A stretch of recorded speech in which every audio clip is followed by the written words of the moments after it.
James Jones has spoken out and said that the Suns are keeping their big three intact, and that is some big news for this team. They obviously want to be contenders. They have a lot of contracts tied up being a second apron team. So what are some of the moves that the Suns can make if they keep this big three alive? And is this the smart decision with bringing in new head coach Mike Budenholzer with James Jones? We'll be breaking down all of that and more on this episode of Suns Digest. I'm your host, Bruce Velez, with my co-host, CJ Pierre. But before we dive in on all of this Phoenix Suns news, 95% of you guys who watch our videos are not subscribed. So I'd greatly appreciate it if you guys hit that subscribe button down below, as this is the place for daily Phoenix Suns content for you guys with all the drama, all the speculation throughout the offseason. If you want to stay intact with your Phoenix Suns, hit the subscribe button, as this is the place for you. But CJ, let's dive into the video at hand today. Make sure to grab a snack, as it's going to be a jam-packed episode. And like we mentioned in the introduction, the big three is staying. We want to look at this Reddit post. Suns GM James Jones tells Burks and Gambo that there is no scenario in which Devin Booker, Kevin Durant, and Bradley Beal would be traded this offseason. Now, CJ, we want to look at the salary cap with this squad. We can see in the future they have three guys in Durant, Beal, and Booker locked up on $50 million contracts. So it does seem like it would be hard to even possibly move off of one of these guys. But when you hear this from the GM, James Jones, what are your kind of initial thoughts and reactions to hearing that the big three will be back in here in Phoenix this season?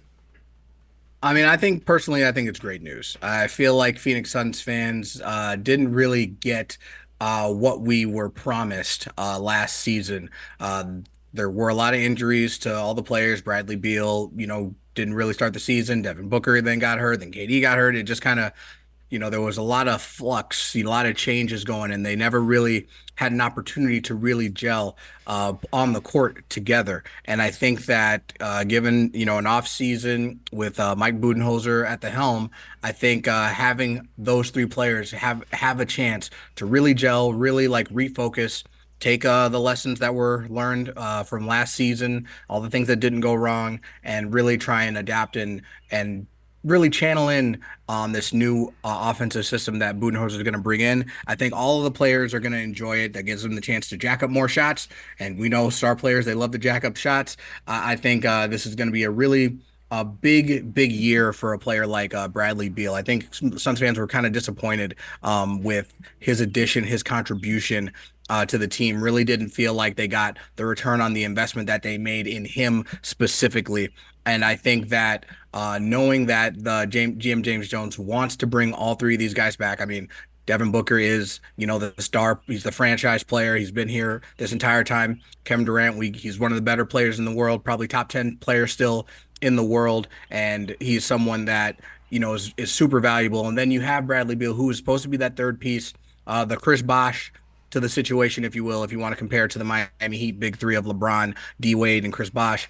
Bradley Beal will, he's kind of the wild card in the situation. He does have that no trade clause, so that might also be a factor into James Jones saying that, hey, I don't know if I might be able to trade this guy.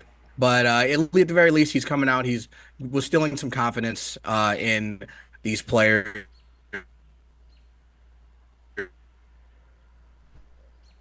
in these star acquisitions, and I think Phoenix Suns fans should be optimistic. For sure, and this is the thing as well. When looking at Bradley Beal, when looking at these other players you mentioned, not the fans being the highest on him. I won't lie. I was the one raising my hand over here. I was kind of skeptical of making this trade, and the no trade clause, all that type of stuff, kind of raises some speculations with this acquisition. But James Jones, the injuries definitely battered up this team from the start. Bradley Beal, Devin Booker getting sidelined, so you got to see how they can come through those, and hopefully they can ball out. But you mentioned some great additions. Mike Budenholzer getting hired. So if you guys did not know, we already had a video breaking down three massive changes that are coming to the Phoenix Suns, where Budenholzer had his press conference, his introductory statement. If you guys missed those videos, you can check that out. As we look at this offseason outlook as well, CJ, we can see that the Suns are very limited. $209 million already in committed salary with their first-round pick if they do keep it in their 22 draft selection. But as we know, kind of weird speculations on the draft picks. Search, obviously, the head coach. They did find that. Bringing back Royce O'Neal. We brought a video breaking that down. But CJ, kind of looking at that and kind of breaking that down, I do have a question for you. Is this the right decision for the Phoenix Suns, bringing back this big three? I know you kind of mentioned that obviously the fans would like to see it. I kind of think that it's a smart decision because we didn't get to fully see it work together. But are you in agreement with James Jones? Are you in agreement with Mike Budenholzer, this whole front office, that this team is a competing team? The 49 winning team last year can be a top dog in the Western Conference? I do. I think this is the team that the Phoenix Suns need going forward. I think that if you look at the roster and you look at the pieces that are in place, you look at Kevin Durant. He's a stretch four, can shoot from anywhere on the court, can play ISO ball. When you look at Devin Booker, he's a great ball handler, can attack the paint. He's a decent shooter, really good shooter, particularly from the mid range. And then you have Bradley Beal, who is a natural scorer, natural with the ball in his hands, natural with, making plays for himself.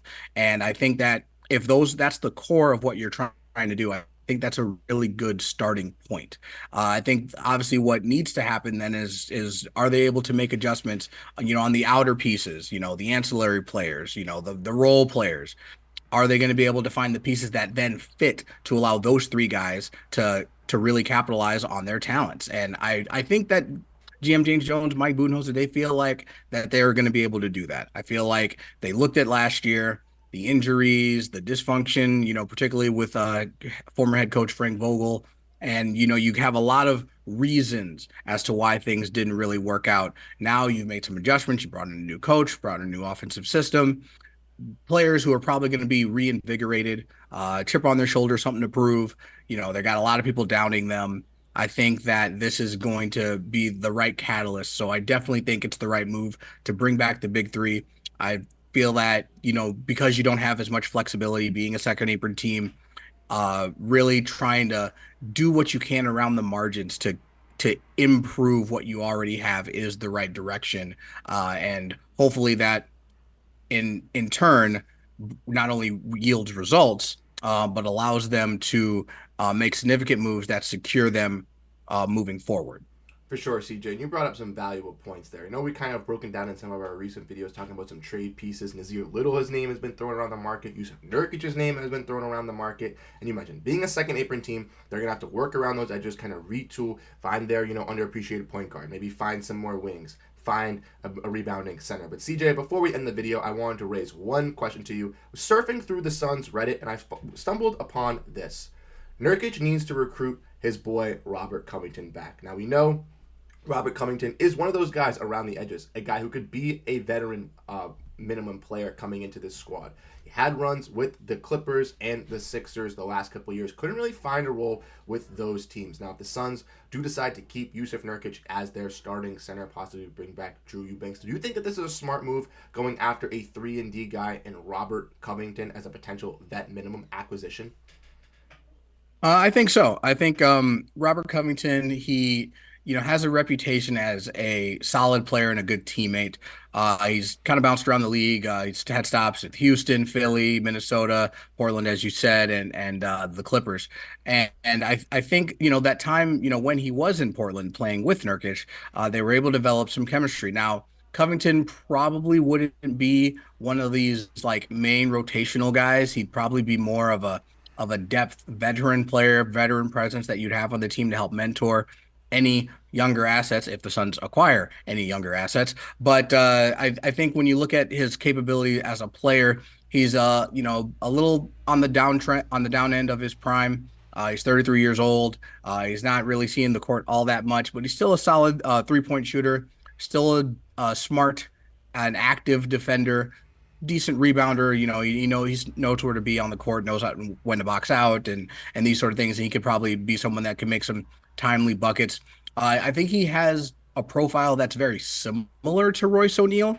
He's probably not as young, not as athletic, but he has similar tools to what Royce can, so he can probably guard some of these, bigger perimeter players, as opposed to when Royce O'Neal maybe he's guarding, he had some time on like a player like Anthony Edwards. Yeah. Robert Covington probably wouldn't do that, but Robert Covington could match up with even a Karl Anthony Towns per se, if we just want to use the Minnesota Timberwolves matchup.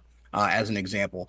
I think that, when you got to refine guys, on these margins, bringing in guys on veteran minimum, I think you can do a lot worse than Robert Covington. So I definitely think that this is a decent idea and something that the Suns might want to consider. I'm glad that we're kind of on the same page here. When I saw it, I was kind of questioning it, thinking like Robert Covington, a little bit older in age, has had some stints that really worked out, but I think he'd be a great veteran locker room guy, especially with some of these older guys in the locker room. Having, I mean, kind of calling it weird saying old, but Kevin Durant, Bradley Beal, some older veterans in this league, having another guy like Robert Covington in that locker room to just help out and be a great role piece to help out. And like we mentioned, this team is strapped in cap, being a second apron team. So just finding those guys on the margins, potentially a $2 million deal or $1 million deal, could be a guy that could play over, who says, David Roddy or something like that. Even though he's a younger, has more expectations, you have a more ready NBA guy in Robert Covington to go for that matchup. But I think CJ, another I think another interesting thing before we wrap it up is what that dynamic would mean if they were bringing Robert Covington, because the Yusuf Nurkic is the kind of the piece in terms of the relation and in terms of their connection as a former teammates.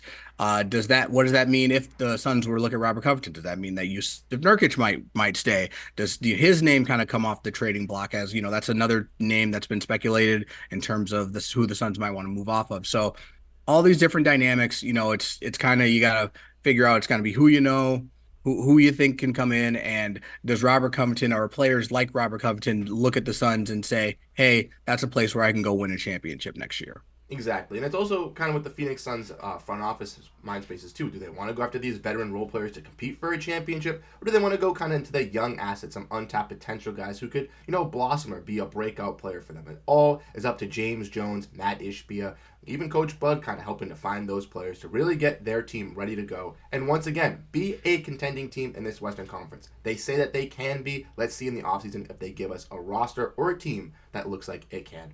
But from our boys, Bruce and CJ here, we're going to be signing off on this video as we broke down the big three remaining in Phoenix for the foreseeable future, and we're both ecstatic about that. If you guys enjoyed the content here on the video, make sure to hit the like button, hit the subscribe button, as we're trying to get to 1,000 subscribers on Suns Digest. From your boys, Bruce and CJ, we'll catch you guys in the next video. Have a great rest of your day, and go Phoenix Suns.